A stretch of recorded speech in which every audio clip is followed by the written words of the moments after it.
अस्सलाम वालेकुम। MTH 101 calculus and analytical geometry lecture number 5 में मैं इकराज़ आपको वेलकम करती हूँ। और आज का जो टॉपिक है वो है डिस्टेंस और मिड पॉइंट।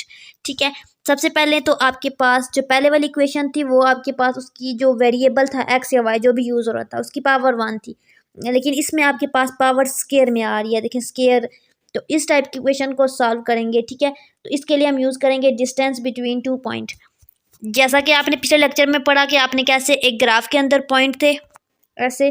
ठीक है, जैसे ये 2 पॉइंट है P1 P2, उनका स्लोप कैसे फाइंड आउट किया। अब आप करोगे इसका डिस्टेंस कैसे फाइंड आउट करते हैं, तो ज़्यादा लंबी चौड़ी सोचने की जरूरत नहीं है इसमें, बस आपने ये फार्मूला याद रखना है।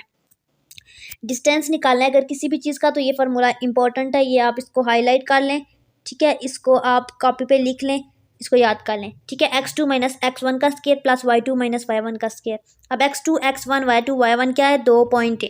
ठीक है, ये आपने याद रखना है। और यहाँ पे ये जो चीज़ लिखी हुई है इसका ये मतलब है कि ये मोड लिखा हो या सर्कल लिखा हो, दोनों का एक मतलब है, दोनों बिल्कुल सेम चीज़ें।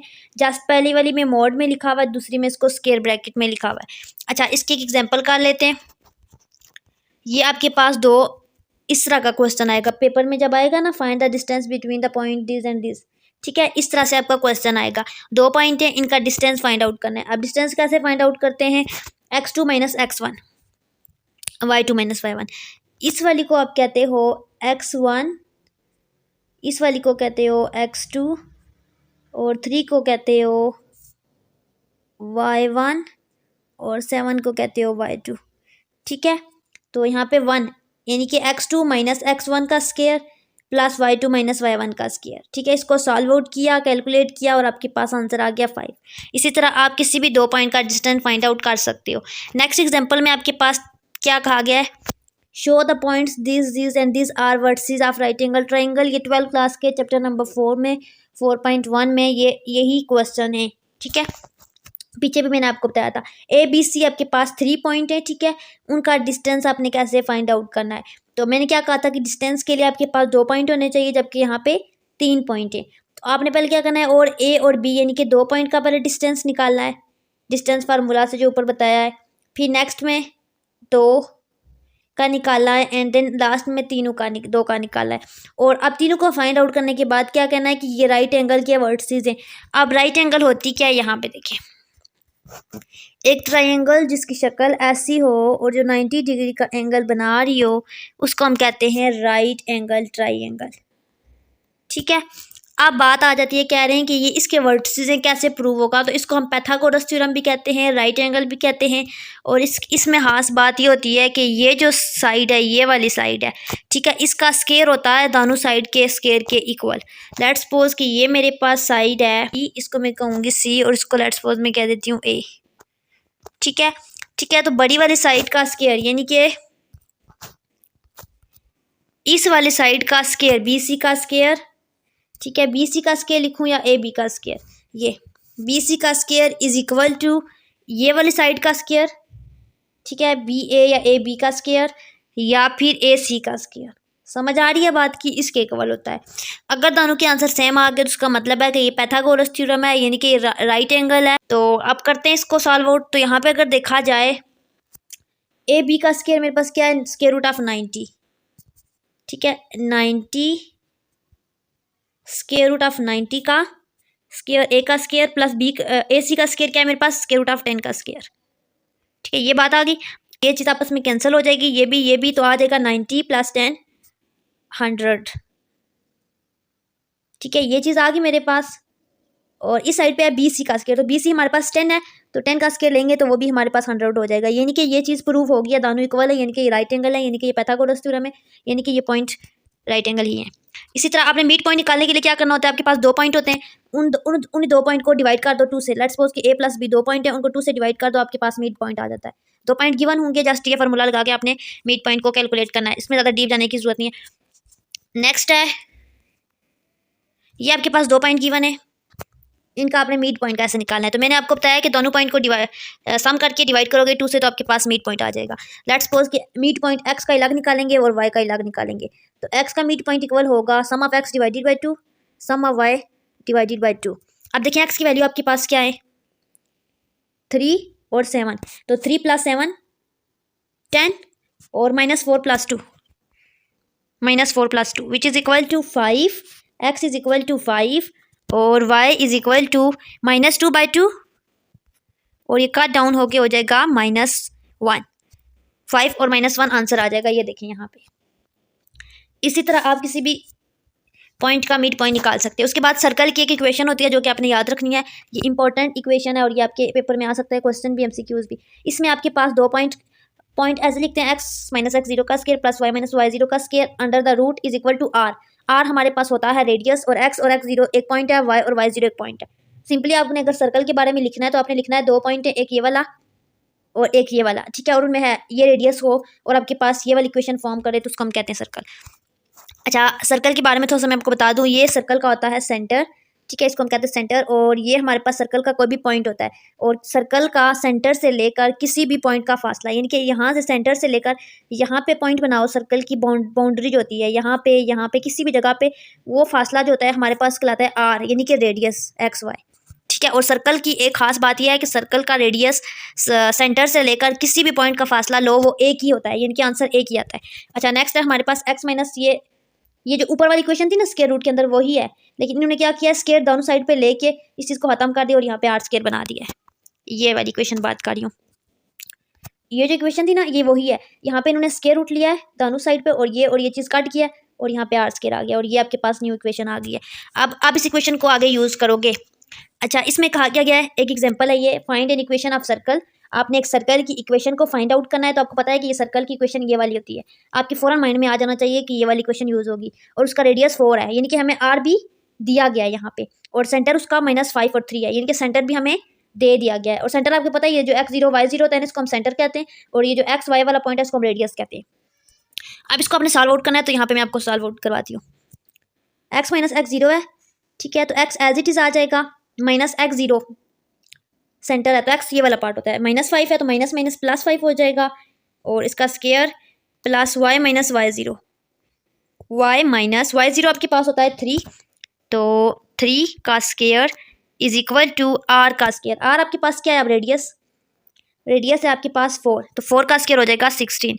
अब इसको नेक्स्ट सॉल्व आउट करते हैं। इसको आप देखो, ये चीज़ ये देखिए, यहाँ पे ये जो चीज़ मैंने बनाई है ना, ये यहाँ पे ये चीज़ बनी है, यहाँ से आगे ले चलते हैं। यहाँ पे स्क्वायर का फार्मूला खुलेगा, आपके पास फार्मूला होता है a + b का whole square is equal to a² plus 2ab plus b², ठीक है। अब ये वाला फार्मूला यहाँ पे पुट करना है तो आपके पास ये चीज़ ओपन हो जाएगी। इसी तरह y का पुट करना है और 16, यहाँ पे 4 का स्क्वायर 16 हो जाएगा और यहाँ पे ये प्लस है तो जब ये इक्वल के साइड पे आएगा तो -16 हो जाएगा और उस साइड पे राइट हैंड साइड पे 0 बच जाएगा। इसको सॉल्व आउट करेंगे और ये हमारे पास इक्वेशन बन जाएगी और इसी को हम कहेंगे इक्वेशन ऑफ सर्कल, आंसर आ जाएगा। यही चीज़ आपने फाइंड आउट करनी थी। नेक्स्ट आपके पास एक और एग्जांपल है, इसमें भी आपने equation of circle he find करनी है। सेंटर भी गिवन है और पास टू द पॉइंट दिस ये भी गिवन है। अच्छा, यहाँ पे देखिए, इक्वेशन ऑफ सर्कल के लिए आपके पास क्या होना चाहिए, एक तो सेंटर यूज होता है उसमें, ठीक है, एक पॉइंट यूज होता है और एक रेडियस यूज होता है। अब आपके पास सेंटर भी गिवन है और पॉइंट भी गिवन है, आपने रेडियस फाइंड आउट करना है। जबकि पिछले वाली एग्जांपल में आपको रेडियस गिवन था और पॉइंट गिवन था और आपने ये वाला पॉइंट फाइंड आउट किया था, देन इक्वेशन में पुट किया था। अब वही चीज़ करनी है आपने, इक्वेशन ही सॉल्व है लेकिन पहले रेडियस निकालना है। तो रेडियस आपके पास होता है किसी भी सर्कल का सेंटर से लेकर किसी भी पॉइंट का डिस्टेंस यहाँ से यहाँ तक, इसको हम कहते हैं रेडियस। तो कह रहे हैं कि ये हमारे पास सर्कल में एक पॉइंट है, लेट्स सपोज कि ये पॉइंट यहाँ पे है, तो यहाँ पे हो या सेंटर में हो या यहाँ पे हो, तो यहाँ से यहाँ तक का डिस्टेंस रेडियस ही कहलाता है बेसिकली। यानी कि हम इन दोनों पॉइंट का डिस्टेंस निकालेंगे और उसको कहेंगे कि वो रेडियस है, सर्कल के केस में, हर केस में नहीं। तो ये रेडियस है, तो ये डिस्टेंस का फार्मूला लगा के इसका रेडियस फाइंड आउट किया और रेडियस 5 आ गया। अब इक्वेशन सर्कल की यूज़ करनी है, तो ये आपके पास सर्कल की इक्वेशन क्या थी, x और y एज इट इज़ आ जाएगा, ये x और y एज इट इज़ आ जाएगा और यहाँ पे पॉइंट पुट होगा। पॉइंट क्या था, 1 - 2, तो x की जगह पे 1 और यहाँ पे -2 होगा और माइनस माइनस प्लस हो जाएगा। और रेडियस आपके पास क्या था, 5 था, तो 5 का स्क्वायर होगा क्योंकि r का स्क्वायर आता है। जब आप सर्कल की इक्वेशन को कंपेयर करोगे तो आपके पास 25 आ जाएगा। सॉल्व आउट करोगे तो ये आपके पास इक्वेशन आ जाएगी सर्कल की, ठीक है। नेक्स्ट, ये रेडियस का स्क्वायर, ये x कोऑर्डिनेट और ये y कोऑर्डिनेट, वही बात बता रहे हैं। अच्छा, सर्कल की एक और फॉर्म भी होती है, पहले जो आपने पढ़ी थी वो दूसरी फॉर्म थी, अब ये वाली फॉर्म भी आगे यूज़ होगी। इसमें होता क्या एक्स स्क्वायर वाई स्क्वायर, और जो आपके पास एक्स और वाई के साथ कांस्टेंट डी ई का मतलब है ये जो कांस्टेंट यूज हो रहे हैं, ठीक है। वेरिएबल है एक्स वाई और डी और ई के जो सारे गिनती के नंबर होंगे, आप इसको कैपिटल फॉर्म में भी लिख सकते हो। ये आपने याद करनी है ये चीज़ भी, और जो ऊपर लिखी हुई है ये भी, दोनों एक ही है, जस्ट उन्हें स्मॉल और कैपिटल में लिखा हुआ है। नेक्स्ट आपके पास एक एग्जांपल है, find the centre and radius of the circle with equation. आपको इक्वेशन गिवन है और आपने इसका सेंटर निकालना है और रेडियस निकालना है। पहले आपको सेंटर या रेडियस में से एक चीज़ गिवन थी और एक पॉइंट गिवन था, तो आपको कहा था कि इक्वेशन फाइंड आउट करो। अब आपको इक्वेशन दे दिया, मतलब ऑपोजिट चीज़ कह रहे हैं। अब आपको इक्वेशन दे दिया है और कह रहे हैं कि सेंटर फाइंड आउट करो या फिर रेडियस को फाइंड आउट करो। अच्छा, यहाँ पे देखें, आपने क्या कहा था कि आपके पास जो सर्कल की इक्वेशन होती है उसमें ये वाली चीज़ होती है, क्या होता है, x minus x zero plus y minus y zero, ठीक है, is equal to r square होता है, यही बात थी। तो यहाँ पे आपने क्या किया, यहाँ पे स्क्वायर भी होता है, तो इसी चीज़ को इस चीज़ से कंपेयर करके मैंने वैल्यू को इला गिला किया यहाँ पे इन्होंने हैंड आउट में, ठीक है। फिर इन्होंने देखा कि यहाँ पे जब हमने इला गिला किया तो हमारे पास तो यहाँ पे स्क्वायर होना चाहिए था किसी चीज़ का, यहाँ पे भी, क्योंकि सर्कल की इक्वेशन में तो स्क्वायर है, तो मैंने इसको स्क्वायर बनाने के लिए कंप्लीटिंग स्क्वायर का मेथड यूज़ करके यहाँ पे किया है 16, क्योंकि यहाँ पे देखिए कैसे किया, मैं समझा देती हूँ।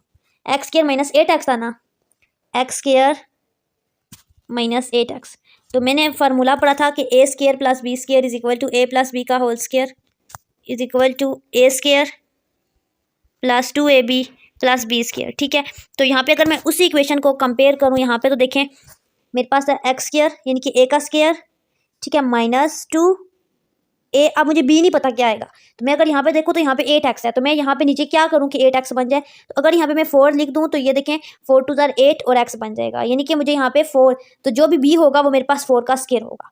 समझ आ रही है बात की। तो मैंने लेट्स सपोज किया कि b मेरे पास 4 का स्क्वायर है, यानी कि 4 का स्क्वायर है, यानी कि 16 है, यानी कि मैंने दोनों साइड पे 16 को प्लस करना है। मैंने यहाँ पे भी 16 को प्लस किया, यहाँ पे भी इक्वल के साइड पे किया, ताकि दोनों साइड पे बैलेंस हो जाए। इसी तरह मैंने y के लिए +1 किया, और जब मैंने ये सारा काम कर लिया तो यहाँ पे अगले स्टेप में मैंने इसको स्क्वायर में कन्वर्ट कर दिया दोनों को, और यहाँ पे सॉल्व आउट किया तो मेरे पास 9 बच गया, और ये मेरे पास सर्कल की इक्वेशन आ गई है और एक्स और वाई पॉइंट भी आ गए। हमने फाइंड आउट क्या करना था, बेसिकली रेडियस निकालना था। तो यहाँ पे आपको पता है इस साइड पे आर स्क्वायर होता है, तो फिर मेरे पास 9 है, तो आर स्क्वायर इक्वल टू, अगर 9 है तो आर निकालना है, स्क्वायर रूट लेंगे तो आर आपके पास 3 आ जाएगा, ठीक है। और एक्स और वाई आपके पास पॉइंट है, और ये 4 और 1 आपके पास पॉइंट आ गया, और आपको पता है सेंटर में -4 होता है, तो 4 और -1 आ गया। इस वजह से एक दफ़ा फिर बता देती हूँ कि इसमें हमने जो मुश्किल वाला काम किया है वो क्या किया है, यहाँ पे बता देती हूँ, ये इधर। अच्छा, डिस्टेंस का फार्मूला पढ़ा है, मिड पॉइंट का फार्मूला पढ़ा है, उसके बाद सर्कल का पढ़ा है। सर्कल का हमने क्या पढ़ा है कि हमारे पास ये सर्कल का फार्मूला है कि एक एक्स होता है, x minus x zero plus y minus y zero, इनका square is equal to r square. अब मैं आपको बताती हूँ कि इसमें क्या क्या किया है। इसको हम कहते हैं रेडियस, ठीक है, और ये जो पॉइंट है x0 और y0 इसको हम कहते हैं सेंटर वाला पॉइंट, सेंटर पॉइंट, यानी कि जो सर्कल के जो सेंटर में ये वाला पॉइंट। और ये जो एक्स वाई है ये कोई भी हमारे पास एक पॉइंट है, और ये पॉइंट कहाँ पे है, इस सर्कल के अंदर किसी भी जगह पे लेट्स सपोज कि यहाँ पे है, यहाँ पे, ठीक है। अब हमें कह रहे हैं कभी कि सर्कल से यहाँ तक का फासला निकालें।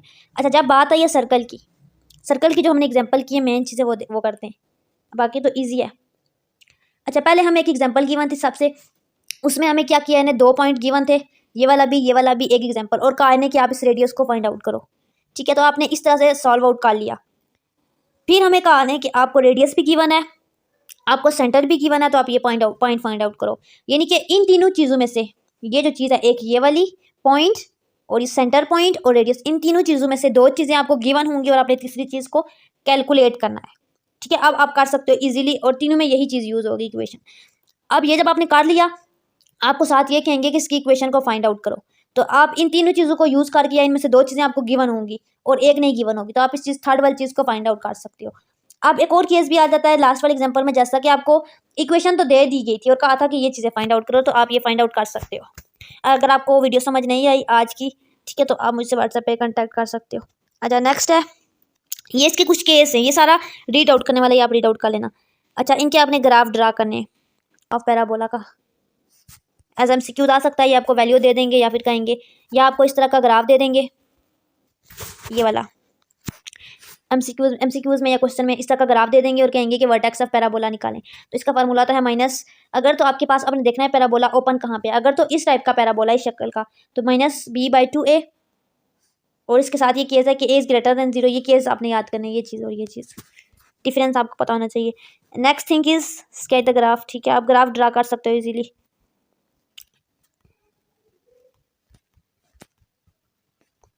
ये सारे ग्राफ वगैरह हैं, ठीक है, ये इंपॉर्टेंट है, ये भी आपने करना है। अच्छा, आज का लेक्चर नंबर 5 यहाँ पे एंड हो गया। आई होप कि आज का लेक्चर आपको समझ आ गया होगा। अगर मैंने ज़्यादा तेज़ बोला हो तो आप यहाँ पे स्पीड के ऑप्शन में जाके स्पीड स्लो करके मेरा लेक्चर स्लो वॉइस में सुन सकते हो। मैंने वीडियो शॉर्ट करने के लिए ही बोला था, लेकिन फिर भी वीडियो लेंथी हो गया, ठीक है। दुआओं में याद रखें। मज़ीद लेक्चर के लिए चैनल के साथ इन टच रहें। चैनल की डिस्क्रिप्शन को ज़रूर देखें, वीडियो की डिस्क्रिप्शन को ज़रूर देखें। दुआ में याद रखें। अल्लाह हाफिज़।